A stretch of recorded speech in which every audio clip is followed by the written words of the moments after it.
my football fans, and welcome to the Touchdown Lady podcast. We talk football from a fan's point of view. I'm Cindy, your host. Let's just get into it. Now, before I start today's show, I want to do a little of a rant. I want to talk about the NFL as a whole for 2025 season. I'm kind of disappointed in it so far these last 3 weeks.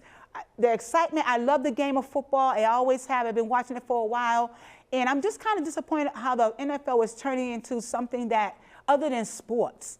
Yeah, that's pretty much bothering me. As a fan, I feel like I'm not getting enough value for my time and for my money. I don't know what it is, but the atmosphere out there in the NFL right now, to me, is kind of disappointing. You know, you don't have great coaches. They're not putting out a good product like they used to as far as the players, and, you know, that's how way I'm feeling. And if you're feeling the same way as I am, please let me know in the comments section what you guys are thinking about 2025 season so far, whereas the NFL is not really focusing on I feel development of players, coaching. It's more about the money. To me, that's the way I'm feeling right now. Maybe it might change as the season go on, but I would like to hear from you guys in the comments how you guys are feeling about this season so far. Well, let's get into it. Now, we're going to start off with the Patriots, Julian Edelman, who's a wide receiver for the New England Patriots who retired, and he was inducted to the Patriots Hall of Fame this weekend. So shout out to Edelman for retiring in the Patriots Hall of Fame. Now, let's get into the game of the Patriots and the Steelers. Now, the Steelers wound up beating the Patriots 21-14 in this game. The Patriots was playing at home, and I felt that they should have won this game against the Steelers. I thought coming into this game, they had a little bit of an edge to beat the Steelers, but that did not happen. I was very disappointed how the Patriots played. Even though Drake May had 268 yards, 2 touchdowns, and 1 interception in this game, the offense was bad, sloppy handling of the ball. It was turnover. It just was not good on offense. On the other side, the defense, I felt, played a little bit better, but not as good as it used to be over the past couple of years. So they need improvement on both sides. As a whole, the total yards for the whole team was 369 yards, 5 sacks that Drake May was sacked 5 times, and 54 yards in penalties and 4 fumbles in this game. And with those kind of statistics, you cannot win a football game. So I was very disappointed, like I said, in this game. On the other side, the Steelers, Aaron Rodgers, he had 139 yards, 2 touchdowns, and 1 interception in this game. I felt that the offense for the Steelers and defense for the Steelers was decent. They played decent. It was enough to win the game. Nothing too exciting. Not a lot of big plays going on in this game, but it was enough for them to get the job done. And their total yardage as a team was 203 yards and 59 penalties in this game. Now let's get into the beatdown that happened with the Dallas Cowboys that the Bears did. Yes, I was really surprised that the Bears beat Dallas 31-14. Now, I had Dallas winning this game because I thought they was the better team going into this game, and I was really surprised the way they got beat down. When I say beat down in this game, Dak Prescott had 251 yards, 1 touchdown, 2 interceptions in this game. The offense could not move the ball downfield. They couldn't score. They couldn't do anything. At times, they did move the ball well, and then other times, it was just bad. The defense never showed up in this game. The Bears were able to run down the field and score touchdowns on the defense of the Dallas Cowboys. They left the field open at time, wide open. It was just horrible for the Dallas. I don't know what Dallas is going to do. This is week 3, and if they continue this way, it's just bad on that side. On the other side, Caleb Williams had 298 yards and 4 touchdowns in this game. On offense for the Bears, they moved the ball well downfield. They established a run game and a pass game. They played really well in this game. On defense as well, they shut down Dak Prescott and his offense, and they could not do anything. And once again, the beat down the Bears 31-14 over Dallas. Yeah, that was crazy. Now we're going to talk about the Giants and Kansas City. Now, Kansas City wound up winning this one 22-9 over the New York Giants. Patrick Mahomes had 224 yards and 1 touchdown in this game. The offense for Kansas City struggled on offense and defense to me. They look like the same old offense that we've been seeing for the last couple of years. And for the last 3 years, in my opinion, the Kansas City has not really looked like the Kansas City when they from 4 years ago. 4 years. They looked better back then. These last 3 years to me, they have been struggling. The numbers, if you go back and look at their numbers for the last 3 years, it has not been that great. They was pretty much skating by the last 3 years to get to these Super Bowls. But they've been struggling on offense. Not too much going on with that for me. The defense as well is struggling. So I'm not going to count out Kansas City. You never count Kansas City out. But they are struggling right now. Total yards for the team was 306 yards and 85 yards in penalties and 2 sacks.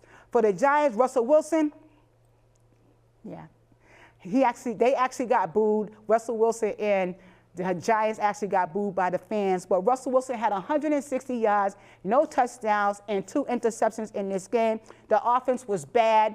They was not able to do anything in this game. And like I said, Kansas City wasn't even playing that aggressive. I don't know. They was not able to score a point. It was just bad for the New York Giants offense and defense as well. The same thing. Even when they came from the half, the Giants did not make any type of adjustments to try to win the game. It was just bad. But I do like Scatterbull, who was the running back. I like him. They was trying to throw the ball to him a lot on the Giants. I like Scatterbull. He did get a touchdown in this game, and that's for the offense side. And on the defense side, I like Abdul Carter, the linebacker. I thought he did a really good job for the Giants in this game, but it just wasn't enough to come up with the win. And the total yards for the team was 281 yards, 82 yards in penalties, and 2 sacks in this game. Now, let's get into the surprise wins of the week, and we're going to start off with the Carolina Panthers versus the Atlanta Falcons. And let me tell you, this was another beatdown, and this was a surprise win. The Carolina Panthers wound up beating the Falcons 30-0. Yes, you heard me. The Carolina Panthers wound up beating the Falcons 30-0. That was crazy. And the next one was the Browns over Green Bay. You got to go check out the crazy ending in the fourth quarter, how the Browns wound up winning this game with a 55-yard field goal. But the Browns wound up winning this one 13-10 over Green Bay. Yes, I was shocked on that win. The next win is the Vikings over the Bengals. The Vikings wound up putting a beat down on the Bengals 48-10. Yes, that was a massive beatdown. I like the Bengals, but Joe Burrow is hurt. He has surgery on his toe that he hurt last week. So we don't know how long he's going to be out. He might be out for the whole season. We don't know. But, yeah, I hope he comes back. But I don't know, before the season's over, if they can make it to the playoffs. But right now, yeah, it doesn't look too good for the Bengals for this season. But once again, I was really shocked that the Vikings beat down the Bengals 41-10. Wow, that was crazy. But I want to shout out to the Colts and Daniel Jones. Yes, Daniel Jones is the starting quarterback for the Colts now. They had Anthony Richardson, but they went with Daniel Jones these last 3 weeks. And Daniel Jones has been doing a great job. For the first time since 2009, the Colts are 3-0. Now, remember, Daniel Jones was a starting quarterback for the New York Giants, and he struggled when he was with that team. But like I said, sometimes it takes a new environment to make you reach your potential. And I think the new environment that Daniel Jones is in with the Colts is letting him reach his potential that he has as a starting quarterback. And like I said, he's been doing a good job. So shout out to Daniel Jones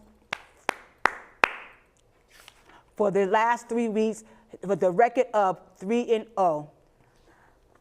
Now let's talk about the final game of Week 3 of Monday Night Football, and that's going to be the Ravens versus the Lions. This is going to be a really good matchup. The Lions are a tough team mentally and physically, and then you have the Ravens that got a lot of weapons on offense and defense. So this is going to be a good battle, a battle to the end. That will wrap up Week 3 of the NFL 2025 regular season.